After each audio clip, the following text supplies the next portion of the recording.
In the Future Trunks arc of Dragon Ball Super, audiences were introduced to Goku Black, the corrupted Supreme Kai Zamasu who had stolen Goku's body. Together with his immortal alternate timeline counterpart, the two fallen gods enacted their diabolical Zero Mortals plan, a plot which saw them sweep throughout the multiverse and kill all of the other gods who could stand in their way. But how exactly did Goku Black and Zamasu kill the gods? Does their own explanation hold up, especially after the Tournament of Power?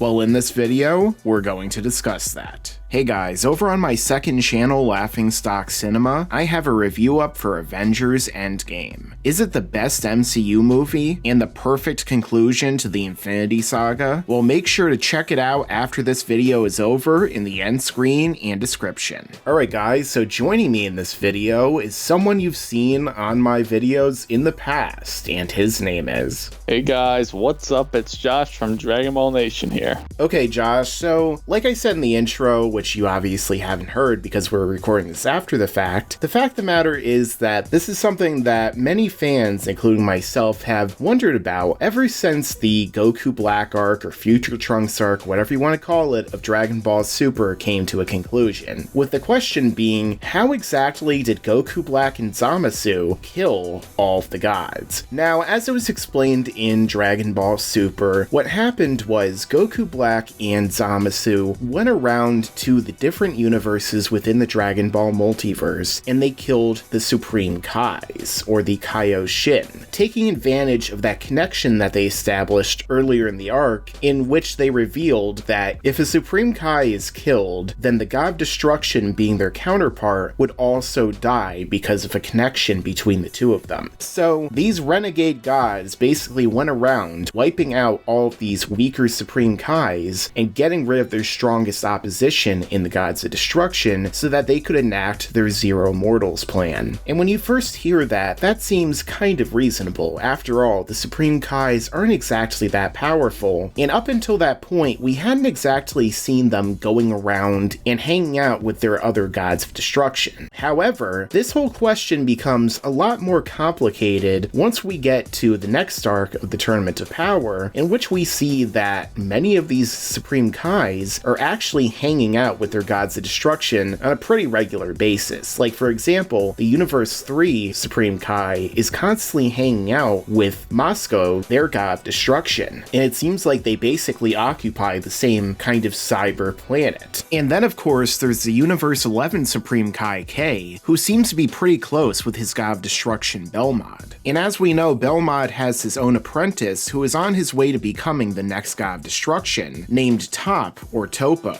who we saw in the tournament is incredibly powerful, and considering his performance against Goku in the Zen exhibition match, and how Goku was planning to use his Kaioken to fight Topo, who was also powering up to full power, that would probably mean that base Topo is even more powerful than Goku Black was come the end of his arc. So the question becomes, Josh, how exactly did Goku Black and Zamasu find a way to kill each of these particular Kais? And do you think it seems particularly realistic with what we know after the fact that they could have even done so? Well, for me, it kind of, there's a couple things you could say about it. I think that it's plausible that he could have gone around and just killed all these Supreme Kais and stuff with relative ease. The only thing I could think is maybe if a couple Gods of Destruction are dropping, the Grand Priest would be aware of that and look into it in some aspect, right? That's the thing that I could think of almost, but maybe it's just one of those things where you don't meddle with the other universe, let them do their own thing, you know what I mean? Yeah, and it is very interesting when we actually look back at the Goku Black arc, that it does kind of seem like the Grand Priest and Zeno had no idea what was going on, because realistically they would have intervened, but like you said, that maybe they also are kind of non-interventionalists, in which they like to see the mortal plane or the lower levels actually play out with their own events, kind of like, what was going on with Gawasu and Zamasu in Universe Universe 10, although it is kind of contradicted again by what we see in the next arc, in which we find out that the universes with the higher mortal levels actually are more involved in their particular universes than some of the other universes like Universe 7 and Universe 10, and they actually are more like fostering a higher mortal level through intervention into civilizations, and that's why they ultimately were made exempt. So it kind of lends the idea that maybe Gawasu and Shin were very wrong about the whole idea of not intervening. I mean, after all, their universes were put on the chopping block in the Tournament to Power. But before we even get to that point, it is a question of, I guess, why didn't the Zenos even know what was going on at the time? And, why wasn't there really a lot of communication between the various gods after they saw that some of their counterparts were dying? I mean, they are universes away, so it might have kind of happened in a short period of time, especially once we realize that Zamasu did in fact have teleportation, being a Supreme Kai, which is also kind of a retcon considering that in Dragon Ball Z it only seemed like Kibito knew how to teleport, and that Shin only learned it because he was fused with him. So maybe, he utilized that to jump to the various universes and,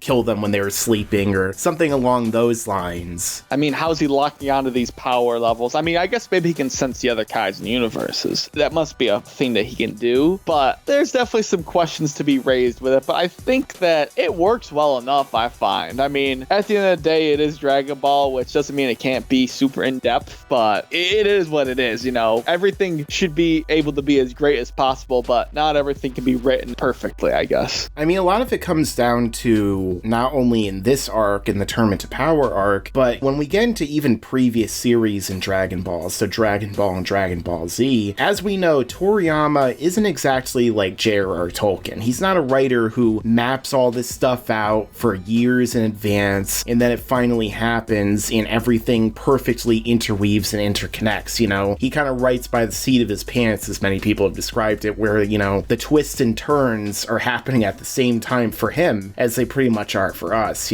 So maybe it's kind of a case in this example of him not really consulting with his work enough to remember, oh, wait a second, if we show that these gods are all buddy-buddy together and they're constantly surrounded by characters who are stronger than Goku Black and Zamasu, that it would be really hard for Goku Black and Zamasu to kill them. But also at the same time, I guess maybe we can factor in the whole future timeline comparison with this, because again, it is future Trunks' timeline, and it is years after the events that we see in Dragon Ball Super, so I guess theoretically, there is a possibility that, when Zamasu and Black were going around killing the different gods, that they in fact were catching them at a time in which they weren't really as buddy-buddy. Plus, the fact that the Tournament to Power itself was happening probably brought them closer together than, them having no idea anything was going to happen at this point. So I guess either you could write this off kind of as a example of us maybe overthinking it. Wow, us overthinking Dragon Ball? We've never done that before, right, Josh? But also the fact that, it could come down to, once again, like I said, Toriyama not really thinking some of this stuff through as well as he could have or really should have, and that's why it seems like, how could Zamasu and Black even possibly do this? But just for fun, Josh, let's assume that,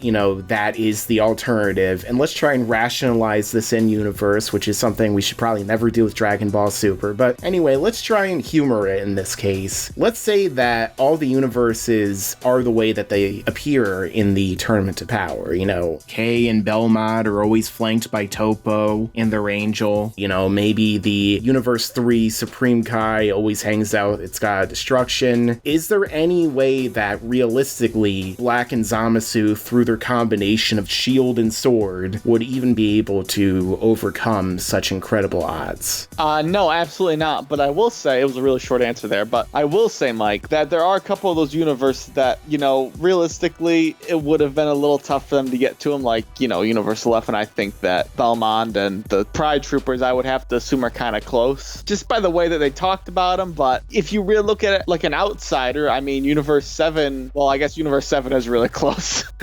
I don't really know. It's really one of these mysteries in Dragon Ball that is kind of hard to solve, and, you know, we're really discussing it for fun because the fact of the matter is that when you break it down, it could really just be that Toriyama wasn't thinking about any of this at all, and he's like, oh, it'd be cool if we see these Supreme Kais hanging out with the Gods of Destruction. I mean, nothing contradictory about that, right? I guess it's a good thing he didn't name it the Zero Plot Holes Plan. Alright guys, so let us know your own thoughts down below in the comments. How exactly do you think that Goku Black and Zamasu killed the Supreme Kais? And do you think it's realistic that they could have done that? Or do you think it is kind of Toriyama not really thinking this stuff through? Also, check out Dragon Ball Nation in the end screen and the description. If you're new to this channel, then don't forget to subscribe and enable notifications so that you can see all of my videos right away when they come out. Don't forget to check out my Avengers Endgame review in the end screen and description, and make sure to stick around because there's a lot more to come in the future. Yeah, and you better subscribe.